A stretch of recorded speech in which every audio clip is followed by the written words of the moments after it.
Hey everybody, welcome back. We are now on Genesis 7. This chapter is not going to take us too long, but some really good stuff in it. And so let's get started, shall we? We are in Genesis 7. Of course, last time we were in Genesis 6, talking about bringing us up to the flood. And so now we're actually going to get into the flood narrative. Some really good stuff going to happen here. So Genesis 7, let's start in verse 1. And then the Lord said to Noah, Go into the ark, you and all your household, for I have seen that you are righteous before me in this generation. Again, let's just make sure we clarify. This is not saying that Noah is some type of superhuman, all, righteous above, everyone else. According to the people that he was living with, yes, compared to them, he's righteous, but he's not perfect. Just want to make sure that we're clear on that.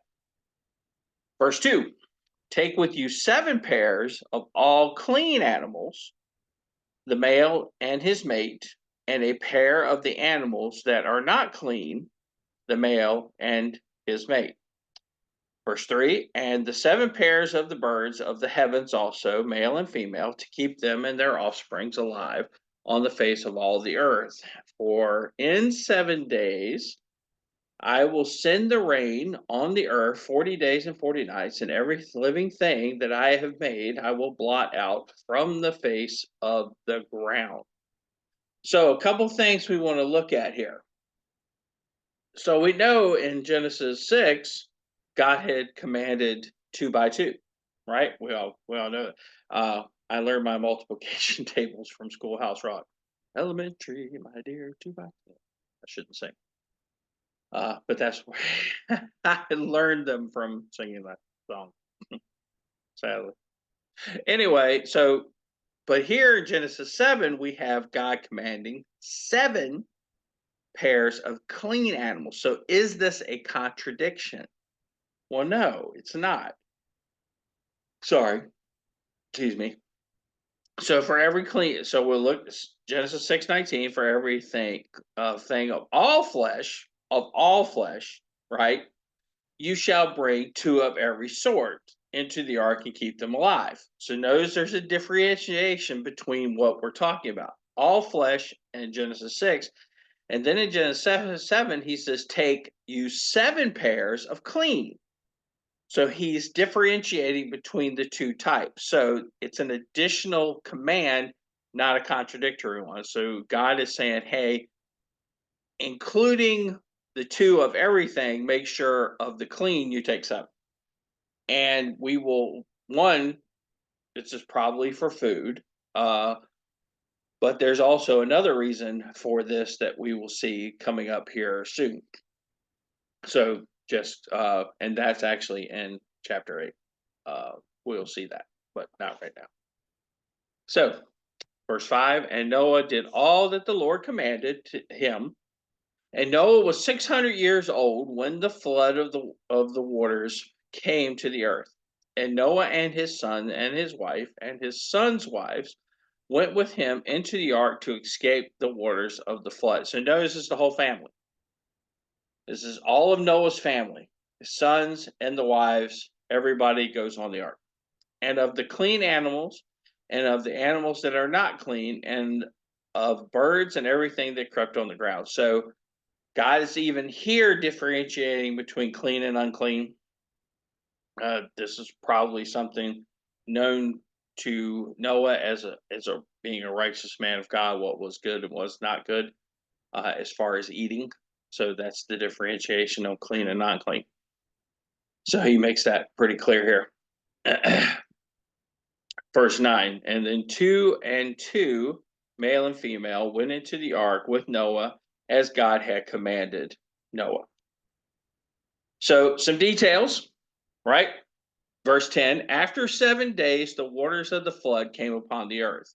In the 600th year of Noah's life, in the 2nd month, on the 17th day of the month, 17th day of the month, on that day, all the fountains of the great deep burst forth, and the windows of the heavens were open. So I want you, there's two things you notice here, because we're always taught it's just rain when we're little kids, right?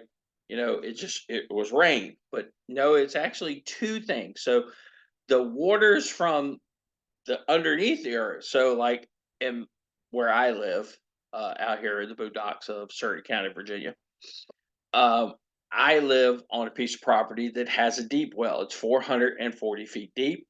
It hits what we call the Potomac Aquifer. There's actually a river of water that runs underneath the earth, and this is where my water comes from. And it's pretty doggone good water. I have to say, it's not like that city chlorinated water. It tastes like you're drinking out of a bleach bottle. Anyway, but there's water underneath the earth.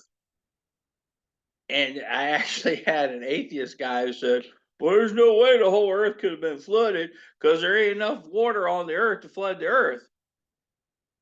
And all I did was post this.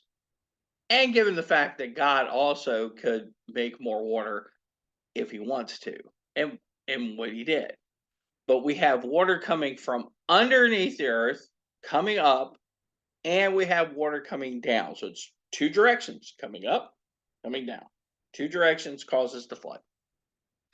Verse 12, and the rain fell upon the earth for 40 days and 40 nights. So for 40 24-hour days.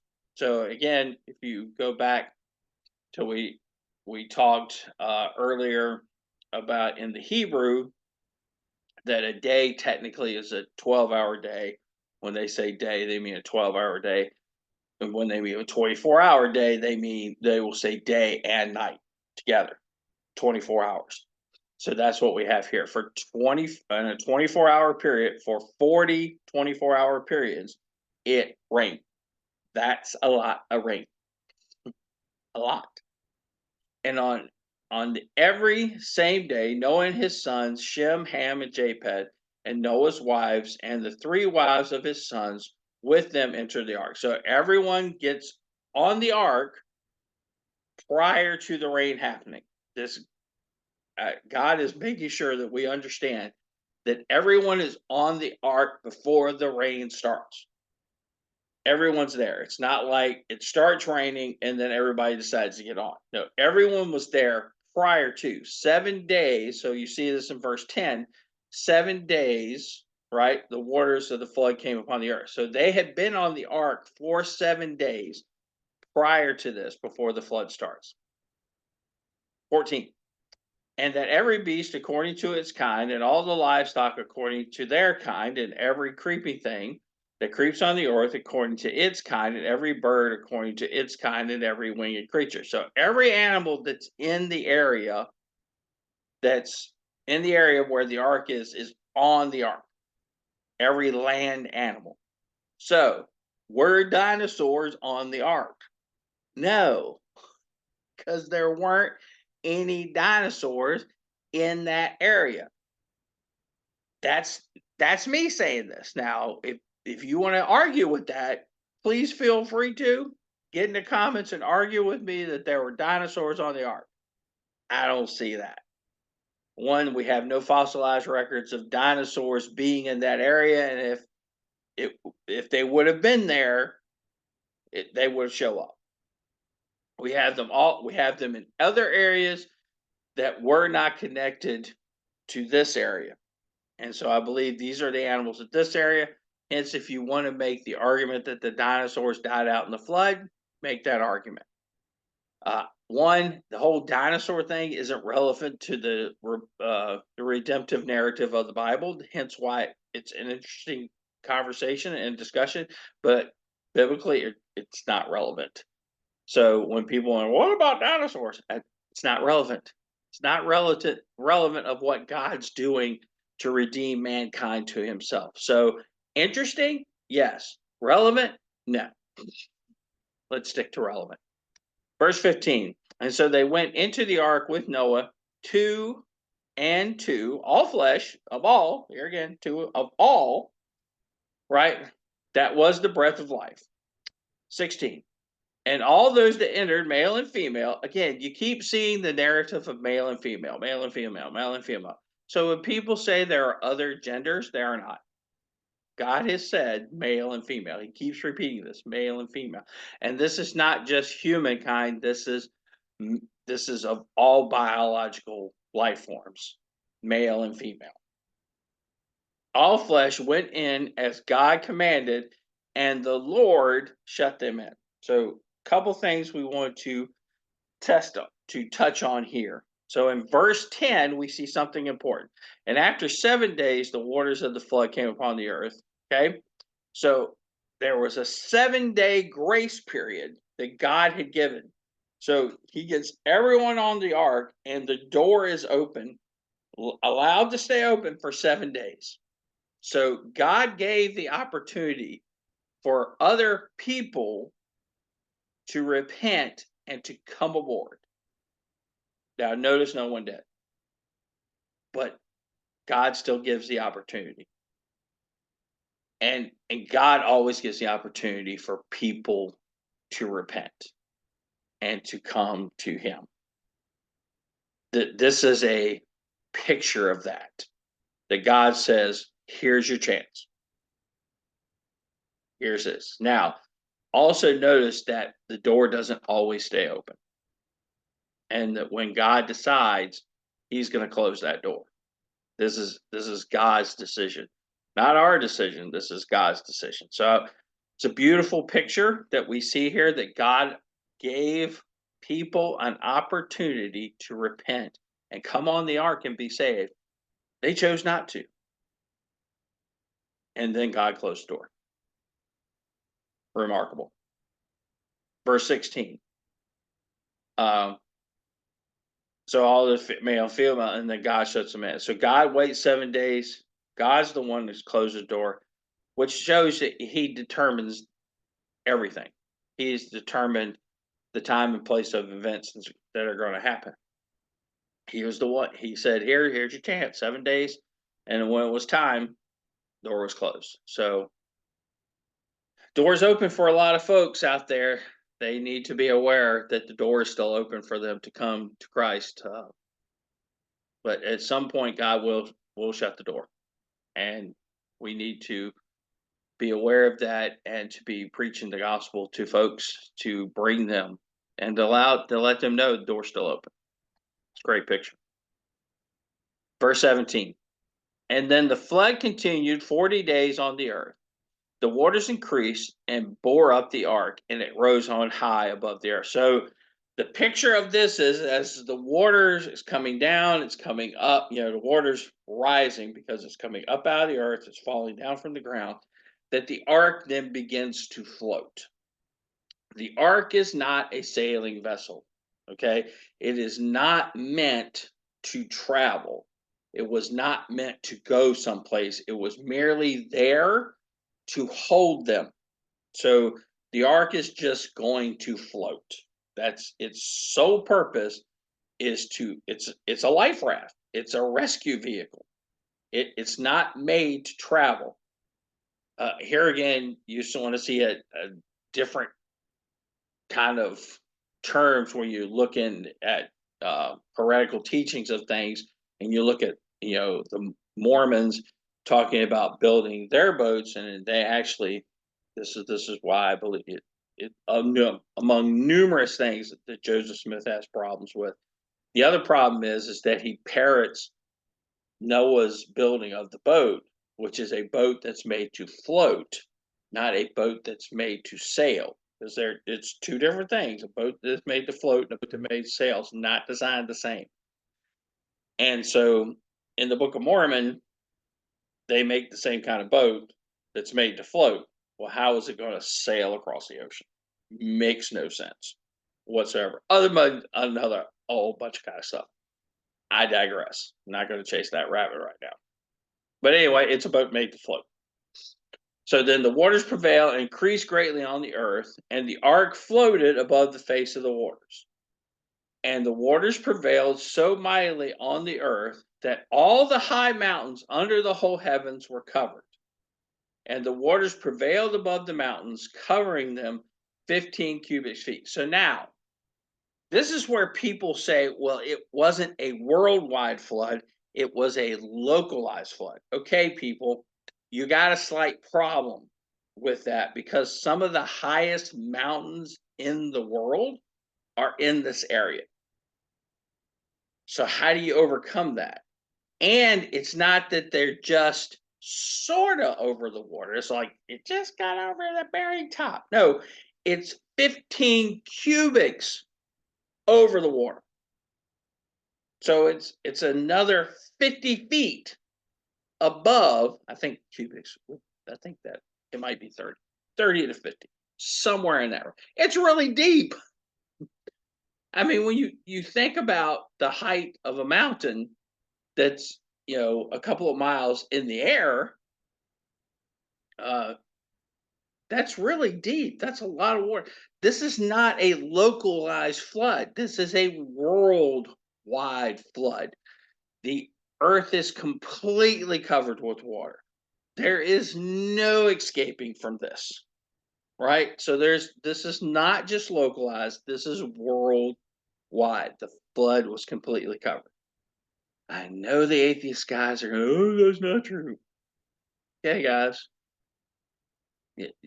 I'm going with the Bible because it's God. You want to go with something else? Knock yourself out. You weren't there. And God was. That's why he wrote it. All flesh died that moved on the earth. Birds, livestock, beasts, all swarming creatures that swarm on the earth, and all mankind. So everything dies. And everything on dry land that was in the nostrils of the breath of life died. I want you to notice something now. This is on the earth, dry land. Everything that was on dry land died. What didn't die? Animals in the sea. Why? Because man hadn't corrupted them. Man had only corrupted what was upon the earth. So God doesn't wipe out all living things. God wipes out all living things that man had corrupted on the face of the earth, on land. And this is really specific here because you can read it in the text. It says everything on what? Dry land. And whose nostrils was the breath of life died. He didn't say the sea creature. He didn't say whales died. He didn't say it's, any of that. Anything that has to be on dry land died. The fish, all those who live out in the water and live solely out in the water, they don't. That's what the text says. Verse 23. And he blotted out every living thing that was on the face of the ground, man and animals and creeping things and birds of the heavens. So you would say, well, birds could have just flown. Well, no, birds can't fly that long. And you're like, well, okay, well, what about ducks and things like that? Even a duck over time will become to the point where it can't go any longer. It can't constantly stay in the water. It can't forever live in the water. It has at some point get to dry land, hypothermia, things like that. So anything that lived on land blotted out. So they were blotted out from the earth, and only Noah was left with those who were with him in the ark. And the waters prevailed on the earth for 150 days. So there's no question about the ability for any land animal to have lived through the flood. They just didn't. And God ensured that by making sure that the earth was covered for 150 days. This is a very long time. I mean, in the course of time, 150 days, but just think about for a flood to have lasted that long is a really, really long time. So not much in this chapter, kind of short, but it gives us an overview of the flood. It gives us some key takeaways that God had made provisions for man to have food by taking additional clean animals. We're also going to see in 8 why the extra animals were taken as well. We see God leaving time available for the door to be open 7 additional days. And we definitely see that God is saying to us today that there's an opportunity for you to come. The door is open. Are you willing to come? Folks, that's it for Genesis chapter 7. I'm hoping you're enjoying the Genesis stuff. If you get an opportunity, tell a friend about it. The other 6 chapters of Genesis are there, and I hope you'll get a chance. We're going to work our way through Genesis through this year. Hopefully, we'll get it all done, God willing. Y'all have a great day. God bless.